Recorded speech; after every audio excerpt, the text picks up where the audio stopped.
ස්කන්ධය අනුව තමයි කතන්දරේ තීරණය කරන්නේ. ඔය පිරිමි ළමයින්ගේ පැත්තේ පිටිපස්සේම සෙට් එකේ වම් පැත්ත මගේ වම් පැත්තේ උඹලගේ පැත්ත නම් දකුණු පැත්තේ ඔය ස්ක්‍රීන් එක තියෙන්නේ.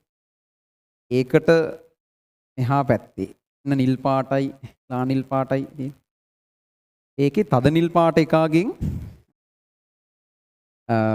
අහනවා හයිඩ්‍රජන් හේලයිඩ වල ආම්ලිකතාව විචලනය වෙන හැටි හේතුත් එක්ක පැහැදිලි කරන්න කියලා.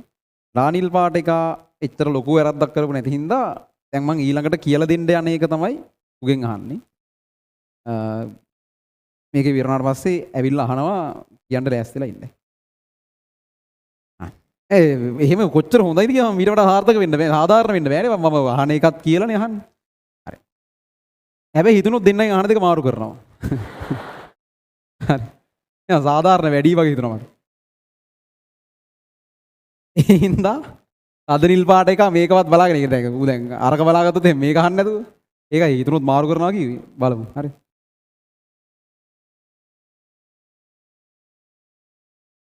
මොකද්ද මං කීකීටි